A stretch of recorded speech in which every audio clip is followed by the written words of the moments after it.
With Project Ascension approaching its big game overhaul moving into Chapter 2, now is a perfect time to talk about bringing brand new build archetypes into the game. As it stands now on Area 52, the builds are kinda getting a little stale. You can play countless builds if you choose to participate in lower level content, but as you push higher and higher, the build variety starts to diminish greatly. This is a multifaceted issue, but the TLDR is that many random enchants currently just don't do enough damage, healing, or tanking, while being able to maintain a high level of flexibility in fights.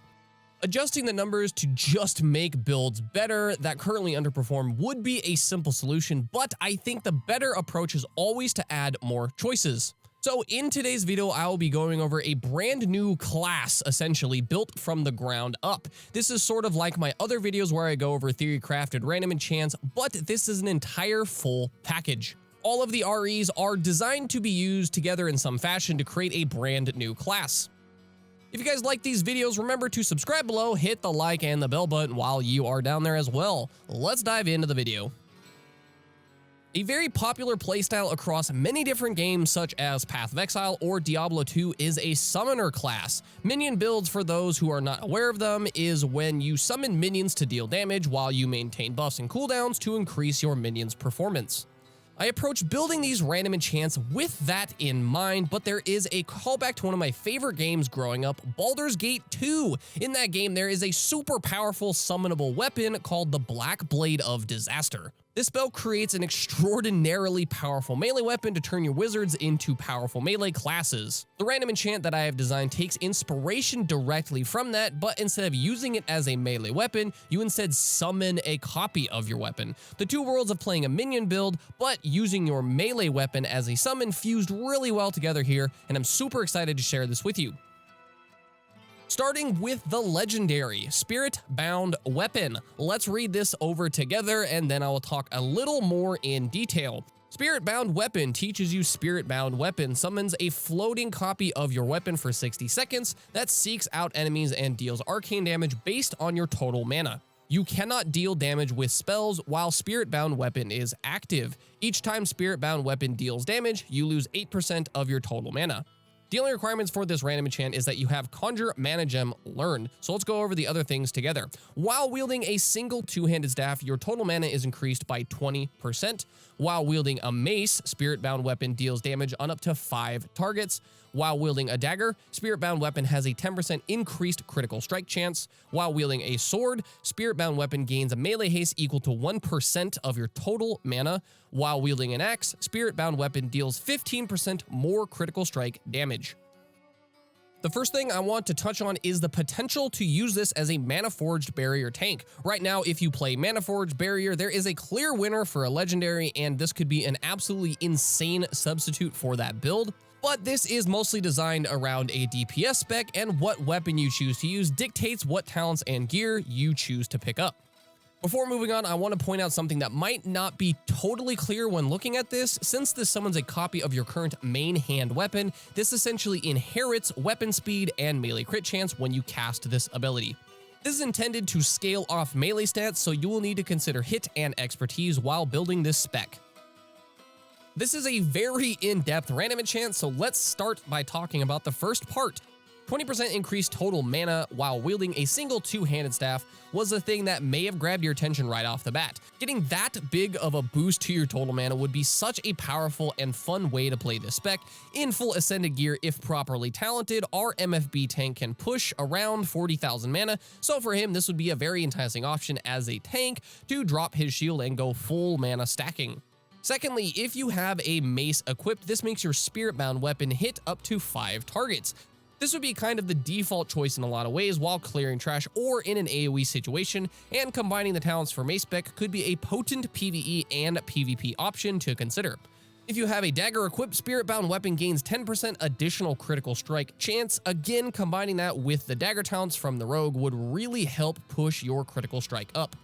The next part might have the potential to be the most busted portion of this random enchant, but there is an inherent balancing mechanism built in. So gaining melee haste equal to 1% of your total mana is bonkers. With 40k mana, that's 400 haste rating, which is essentially a better haste pot. But you also have to consider this. If you're hitting the target at blinding speeds, your mana is going to be depleting extremely quickly. I intended this to be a very exciting option for those who are clever enough to maintain their mana while wielding a sword. And lastly, the axes. This just gives a flat 15% critical strike damage to Spiritbound Weapon. Axes currently dominate anything melee because of the talent being so absurdly strong compared to other talents. So I wanted to give a strong incentive to maybe sacrifice a spellcaster weapon in favor of stronger crits. Now, the keen-eyed among you might also have noticed I didn't put in any clause here that excludes you from dual-wielding different weapons. This is an intended part of the design. I wanted to introduce a choice to players that if they choose to go down the dual-wielding route, they can mix and match which weapons they want for any given situation presented to them. This could open up a massive variety of playstyles and, in the right scenarios, could lead to some stellar gameplay. Let's move on to the 3 epic enchants that are purpose-built to be a huge help in supporting this legendary. Double Tap. Life Tap now has a 15-second cooldown, but grants double the mana gained. This was my first choice in designing random enchants to support this build, but this also has universal appeal as well. It's frustrating having to life tap 2 or 3 times, so having it be on a cooldown now, but giving you a much higher amount of mana gained per click can help alleviate mana issues for other specs that choose to use this. Spiritbound Storm. Your evocation spell has a 5% chance to summon an additional Spiritbound weapon while channeling.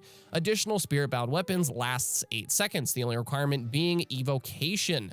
This design was intended to be a great source of mana gain, but also a pseudo DPS cooldown as well. Summoning an additional copy of your weapon, even for a brief period of time, would help push the DPS of the spec even higher.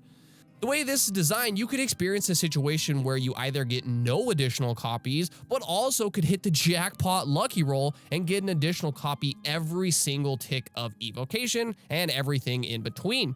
Either way, you're going to use evocation for mana sustain, and having the potential to get a huge boost in DPS would be a great thing to see. And lastly, my life for ire. A callback to those StarCraft 1 Protoss enjoyers out there, and I am definitely one of them. Innervate's cooldown is reduced by 20 seconds after casting Life Tap while Spiritbound Weapon is active. Essentially, this has one purpose in mind, to help reduce the cooldown of your Innervate for additional mana gains during fights. But this only affects the cooldown while Spiritbound Weapon is active. This would be way too strong for other specs. You would essentially have infinite mana sustain, so I need to add that last part in to stop any potential abuse cases that could have come from it.